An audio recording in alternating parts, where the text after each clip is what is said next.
일부 현직 국회의원이 홍보물 발간 비용 등의 영수증을 선관위와 국회에 이중으로 제출해서 부당이득을 얻은 것으로 드러났습니다. 시민단체 세금도둑 잡아라와 뉴스타파는 영수증 이중 제출로 국회 예산을 빼돌린 국회의원 26명의 명단을 공개했는데요. 왜 이런 꼼수를 부린 걸까요? 시민단체 세금도둑 잡아라 공동대표 하성수 변호사 연결해서 이야기 나눠보겠습니다. 변호사님. 네, 안녕하세요. 네, 안녕하십니까. 오늘 발표한 영수증 이중 제출에 부당이득을 얻은 26명의 국회의원, 어떤 방식으로 영수증을 이중 제출했다는 이야기인가요? 네네. 그 국회의원들이 왜 후원회를 둘 수 있고, 후원회를 통해서 이제 정치 자금을 모을 수 있게 돼 있습니다. 그리고 이제 그 돈은 뭐 세액공제나 뭐 소득공제를 해주는 공적인 돈인데요. 예. 어쨌든 정치 자금에서 뭐 의정보고서를 인쇄한다든지 뭐 문자를 발송한다든지 하는 명목으로 돈을 쓴 겁니다. 지출을 해서 이미 끝난 건데, 그런데 이제 국회 사무처에 비슷한 명목으로 지원을 받을 수 있는 예산이 있거든요.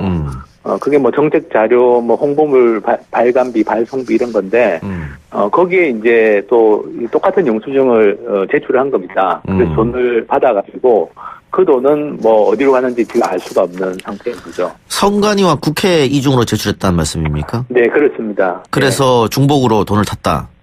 뭐 정치 자금은 이제 국회의원이 직접 관리하는 거기 때문에 계좌를 어쨌든 거기서 이제 돈을 쓰고, 그러니까 뭐 이중으로 돈을 받았다는 건 아니고 돈을 거기에서 쓰고, 이제 그 돈은 공적인 돈이니까 선관위 영수증까지 다 보고를 하게 돼 있고요.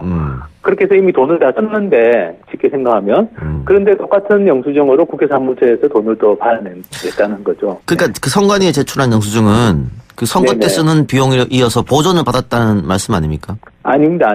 선관위에 이제 선거 비용이 아니더라도 이 정치 자금이라는 건 어쨌든 말씀드린 것처럼 세제 혜택을 다 부여해가지고 만들어진 자금이기 때문에 선거 비용이 아니더라도 매년 보고를 하게 돼 있습니다. 예. 그런데 어쨌든 말씀드린 것처럼 거기에서 이미 다 지출이 됐다라고 볼 수 있는데 똑같은 영수증을 가지고 이제 국회에 제출해서 국민 세금을 뭐 타냈다 이렇게 생각하시면 됩니다. 예. 26명 중 23명은 어떤 이유든 그 반납 의사를 밝혔다 그러고요. 네네. 3명이 반납 의사를 안 밝혔다고 얘기했는데 누구죠? 자유한국당의 전희경 의원하고 안상수 의원 같은 경우는 뭐 문제가 없다라는 태도를 보이고 있고요. 문제가 없다, 예. 네, 그리고 민주당의 금태섭 의원 같은 경우도 마찬가지 입장을 보이고 있습니다. 나머지 의원들은 어쨌든 문제가 있다는 부분을 인정을 하고, 뭐, 국회 예산에 반납을 했거나, 아니면 이제 선관위 정치자금 계좌로 다시 돈을 입금을 했습니다. 지금 금태섭 의원 같은 경우에는 법률가 출신이잖아요. 네네. 그런데 선관위 유권 해석을 한번 받아보겠다라고 한 것은 네네. 법적으로 문제되지 않는다라고 생각해서 그런 것 같기도 한데요. 선관위에서 나온 책자가 있습니다. 정치자금 안내라고 해가지고요. 2013년, 2015년 두 차례에 걸쳐 나온 책자를 보면 정치자금으로 지출해놓고 국회 사무처에 중복 청구하는 행위는 이 단속 대상으로 돼 있습니다. 그 책자에서. 그러니까 위법하다라는 거죠. 그래서 뭐 이걸 다시 선관위에서 유권 해석을 하는 문제는 아니고요. 사실 우리가 상식적으로 생각해도 뭐 한 장의 영수증을 가지고 여기에서도 쓰고 또 저쪽에서도 또 돈을 받아내서 그거는 이 원래 그 청구했던 목적이 아니라 다른 용도로 썼다면 그건 당연히 문제가 되는 거죠. 예. 그 아직 선관위는 이번에 이게 명단이 나오고 나서 입장을 얘기하진 않았죠. 선관위에 미리 질의를 했는데요. 어쨌든 선관위는 이제 만약에 그런 경우라면 그 국회의원이 개인 계좌로 돈을 가지고 있는 게 아니라 그리고 다른 용도로 써서는 안 되고 정치자금 계좌로 다시 입금을 해야 된다라는 입장을 취하고 있습니다. 그 전부터. 네. 오늘 명단을 보면요. 더불어민주당 홍영표 원내대표가 이제 가장 많은 금액이 청구가 됐던데. 그렇습니다. 일단 홍영표 의원은 국회와 선관위에 이중 청구, 중복 수령한 사실이 없고 지출 행위를 어느 통장에서 했느냐 회계상의 문제일 뿐이다 이렇게 반박했단 말이죠. 네네네. 그 홍영표 의원은 어쨌든 뭐 문제가 있다는 걸 인정하고 그 1,900만 원이 좀 넘는데 그 돈을 그 정치자금 계좌로 입금을 했습니다. 그런데 지금 약간은 이제 뭐랄까 저희는 영수증을 이중 제출했다라고 표현했지 이중 청구했다는 표현을 쓴 적이 없거든요. 근데 이제 쓰지도 않은 표현을 가지고 약간 좀 뭐 그런 것 같고요. 어쨌든 뭐 말씀드린 것처럼 문제가 있으니까 그 정치자금 계좌로 본인도 입금을 했을 거 아닙니까? 그 돈을 다른 계좌로 받아가지고 개인 계좌, 뭐 의원실 운영 경비 계좌라고 하지만 사실은 개인 계좌인데요. 개인 계좌로 받아서 어떻게 했는지는 모르는데 어쨌든 그 돈을 다시 정치자금 계좌로 입금을 한 걸 보면 뭐 문제가 있다는 걸 인정했다고 봐야 될 것 같습니다. 이중 제출과 이중 청구는 완전히 다른 말이니까요. 네네. 예. 그래서 저희도 영수증을 이중 제출했다라고 표현했고요. 예. 어쨌든 선관위에 정치자금 지출 내역을 다 보고하게 돼 있는데 보고하면서 거기에 영수증을 첨부해서 제출을 했고 그다음에 이제 국회 사무처에 또 예산을 타내기 위해서 또 청구를 하면서 또 똑같은 영수증을 제출해서 이중 제출이라고 표현한 겁니다. 예. 이게 그럼 이중 제출이 어떻게 고의로 했느냐 실수냐 이것도 네네. 문제가 가장 중요한 쟁점 아니겠습니까? 네네. 그래서 사실은 많은 국회의원들은 뭐 몰랐다, 뭐 실수였다, 뭐 착오였다 이런 식으로 좀 변명을 했는데요. 사실 숫자가 이렇게 많은 걸 보면 이게 단순 실수나 착오라고 좀 보기 어려운 면도 있는 것 같고 그리고 이제 뭐 지금도 잘못을 인정 안 하는 분들을 보면 이게 좀 문제가 있는 것 같습니다. 그러면은 그동안 국회에서 좀 간행적으로 이루어진 것 아니냐 이렇게 볼 수도 있겠네요. 네네. 지금 오늘 발표한 내용은 2016년 6월부터 2017년 12월까지 1년 7개월치만 조사를 한 결과입니다. 그런데 26명에 1억 6천만 원 가까이가 나왔거든요. 그랬다면 만약 18대 국회, 19대 국회까지 조사를 한다면 아마 규모가 눈덩이처럼 커질 걸로 생각합니다. 예. 만약 기업에서 이런 방식으로 회계 처리를 했다면 불법입니까? 당연히 그렇죠. 왜냐하면은 그 국회 사무처로부터 받아낸 돈은 그 국회 사무처에 예산을 청구할 때는 뭐 의정 보고서 인쇄비나 문자 발송비를 청구해 놓고 그 돈을 받아서 사실은 그 돈을 다른 용도로 썼다는 거거든요. 그럼 일종의 기업으로 보면 비자금 조성 비슷한 걸 한 겁니다. 법적으로 문제가 될 수 있다. 네네, 예. 그렇습니다. 알겠습니다. 이게 명단이 지금 26명인데 조금 더 네네. 넓게 조사를 하게 되면 더 많은 국회의원이 나올 수도 있겠네요. 네, 그렇습니다. 뭐 18대, 19대 국회 때 국회의원 했던 분이 지금도 현역인 분들도 있으니까 아마 18대, 19대 국회 것까지 조사를 하면 더 많은 명단이나 또 금액이 나올 걸로 생각합니다. 예. 좀 지켜보기로 하고요. 네. 다른 얘기 좀 여쭙죠. 변호사님 비례민주주의 공동대표로도 활동하고 있지 않습니까? 네네. 지금 국회에서 야 3당 의원들이 선거구제 개편과 예산안 심사를 네네. 연계해서 좀 논란이 되고 있습니다. 어쨌든 야 3당은 연동형 비례대표를 양 당이 받아야 된다 이 주장을 하고 있거든요. 네네. 어떻게 생각하십니까? 저는 어쨌든 지금 연동형 비례대표제가 오늘 발표한 이런 이 부패라든지 이런 것들을 없애고 투명성을 높이는데 저는 효과가 있는 제도라고 생각합니다.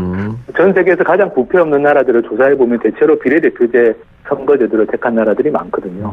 그 이유가 이제 국회 안에 다양한 세력이 들어가서 서로 감시도 하고 견제도 하기 때문에 이런 부패나 비리가 좀 발을 붙이기 어렵게 되는 건데 이런 문제가 우리나라 국회가 이렇게 좀 내부에 많은 문제가 있는 걸 생각했을 때는 지금 농성하고 있는 야 3당이 주장하는 것처럼 연동형 비례대표제를 국회 정당들이 받아들여야 되는 게 아닌가 생각합니다. 예. 근데 그렇게 되면은 국회의원 의석이 늘어날 수밖에 없거든요. 네네. 그러면 국민들은 또 국회의원 의석 늘리는 건 반대하신단 말이죠. 오늘 저희가 발표한 이런 예산을 없애면 국회에서 늘릴 수 있습니다. 사실은 오늘 발표한 이 예산이 1년에 거의 한 53억이 넘거든요. 그런데 사실 이 예산 자체가 문제인 게 국회의원들이 의정 보고서 찍고 자기 홍보 문자 발송하는 걸 정치 자금도 있는데 굳이 국민 세금으로 또 지원을 해줄 이유가 있느냐라는 또 생각해 볼 수 있고요.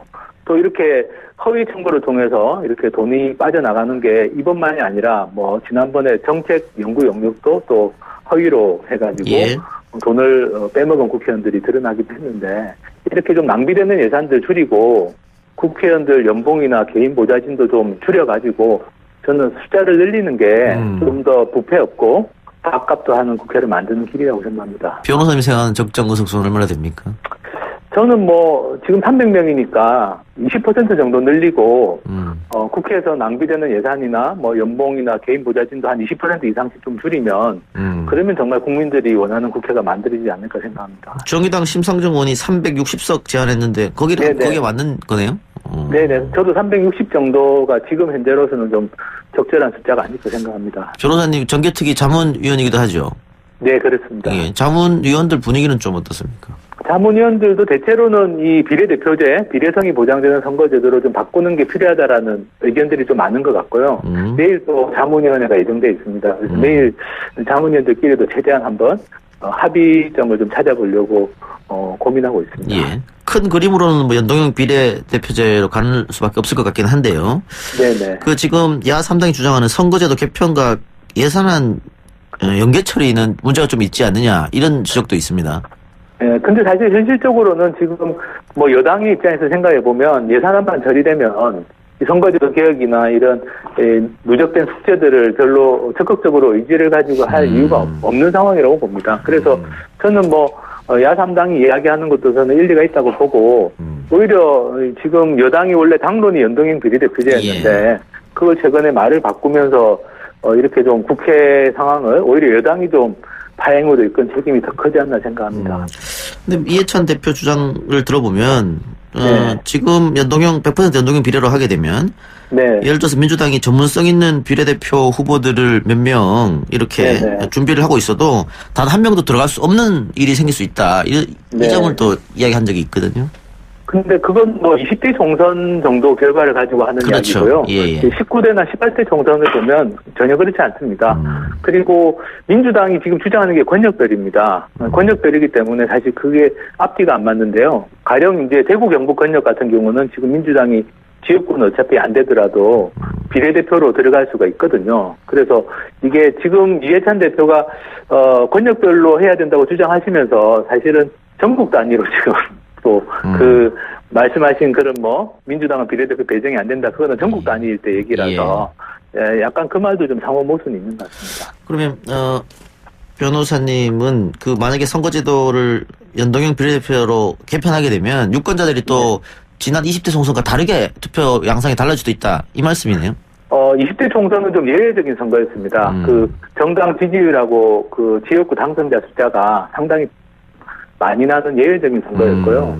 87년 민주화 이후에 그 2004년부터 우리가 지역구 투표 한 표 찍고 정당 투표 한 표 찍는 시스템으로 바뀌었는데 사실 그렇게 정당 지지율하고 그 지역구 당선자 수가 아주 차이가 많이 나지는 않았던 선거들이 많습니다. 그래서 사실 뭐 이해찬 대표가 이야기하시는 거는 20대 총선 하나를 가지고는 그렇게 이야기할 수 있지만 전체적인 한국 정치 상황을 봤을 때 그렇지 않고 또 유권자들도 선거제도가 바뀌면 선택의 기준도 좀 바뀔 수 있기 때문에 뭐 이해찬 대표가 우려로 말씀하시는 게 꼭 뭐 맞는 이야기는 아니라고 생각합니다. 알겠습니다. 변호사님 오늘 여기까지 한 말씀 듣겠습니다.